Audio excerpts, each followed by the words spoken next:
gozar, dispor e reivindicar, né? Então, isso é a propriedade. Então, o que é propriedade? O que é o proprietário de um determinado bem, né? Eu tenho aqui o meu celular, né? E esse celular é um bem móvel, está lá no artigo 92 da Lei 10.406 de 2002, e eu sou proprietário. Mas o que é proprietário, na verdade? Proprietário é porque eu tenho, né, o domínio. E o que é esse domínio? Esse domínio nada mais é do que eu poder usar, poder gozar, né? Poder usar, gozar, dispor, reivindicar, usar, gozar, dispor e reivindicar, não é verdade? Então, quando eu posso livremente usar, gozar, dispor e reivindicar, eu tenho aqui a propriedade, né? Tenho a propriedade sobre esse bem imóvel. Assim como eu tenho também sobre o bem imóvel, né? O bem imóvel, lá do artigo 79 da Lei 10.406 de 2002, quando eu tenho uma casa, por exemplo, se bem que essa casa, eu não tenho casa nenhuma, ninguém tem casa nenhuma, nós temos apenas um direito, né? O direito de usar, gozar, dispor e reivindicar. A partir do momento que eu não cumpro determinados requisitos, por exemplo, eu não pago o IPVA, né, que é o artigo 156.1, 156, IPTU, né? IPTU, exatamente, só para ver se está ligado aqui. IPTU, lá do artigo 156, inciso 1º da Constituição Federal, eu poderei até perder essa casa, ou perder esse direito de usar, gozar, dispor e reivindicar, como prevê, por exemplo, o artigo 7º da Lei 10.257 de 2001, né? A Lei 10.257 de 2001 é o Estatuto da Cidade, e aí prevê, né? Que eu tenho que pagar lá o IPTU para que eu possa usufruir desse direito. Qual é o direito? O direito é o domínio. O que é o direito ao domínio? Exatamente, eu vou poder usar, gozar, dispor e reivindicar. Usar, gozar, dispor e reivindicar desse bem. Então, isso é a propriedade. Como é reconhecida lá no artigo 1228 da Lei 10.406 de 2002. Lei 10.406 de 2002, no artigo 1228, traz a forma como eu devo usar, gozar, dispor e reivindicar, e com isso eu terei o domínio, né? Então, esse domínio, logicamente, que basta, né? Não basta, ou não basta, né? Usar, gozar, dispor e reivindicar, para que eu tenha, por exemplo, a eficácia erga omnes desta propriedade, ou seja, para que esse direito de usar, gozar, dispor e reivindicar seja respeitado pela sociedade, eu tenho que fazer aquilo que está previsto lá no artigo 1245 do Código Civil, 1245, da Lei 10.406 de 2002, logicamente tratando-se de bens imóveis, né? Se for bens móveis, aí já vale o que prescreve o artigo 1226 e também o artigo 1267, inciso 1º, os dois lá da Lei 10.406 de 2002, que é a tradição, né? Então, a transferência de propriedade sobre bens móveis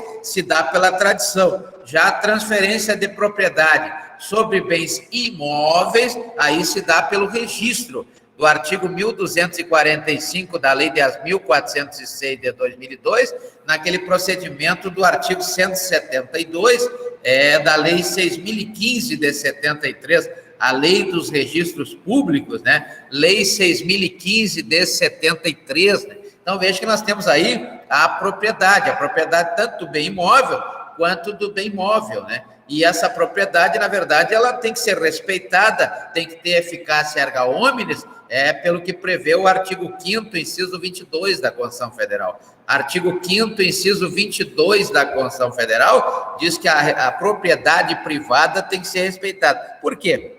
Porque, na verdade, a propriedade privada, né, e a liberdade de empresa, o que é liberdade de empresa? É aquela liberdade que todos nós temos de empreender, né? O que é empreender? Empreender é montar o nosso próprio negócio, né? Então, todos nós temos liberdade, logicamente obedecendo aí o princípio da legalidade, previsto lá no artigo 5º, inciso 2º da Constituição Federal, todos nós podemos exercer qualquer atividade lícita, né, lícita, que seja econômica e organizada. Então, nós podemos, qualquer pessoa pode botar o seu negócio, qualquer pessoa pode criar um negócio, existe uma liberdade para isso, e está previsto lá no artigo 170 da Constituição Federal, que é a Constituição Econômica e Financeira. Então, veja que a livre empresa, como prevê o artigo 966 da Lei 10.406 de 2002,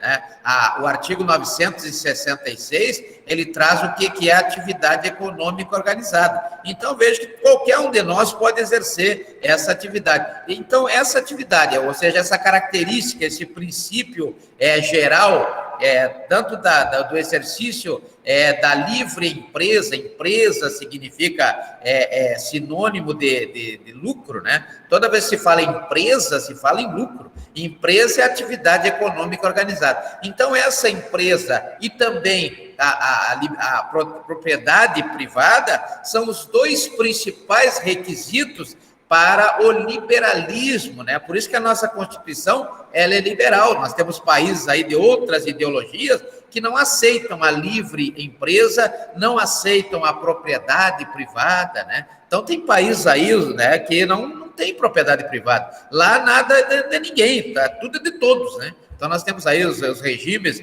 inspirados aí em Jean-Jacques Rousseau, por exemplo, que trouxe aí aquelas primeiras gerações dos direitos humanos, como é que liberdade, igualdade, fraternidade, né?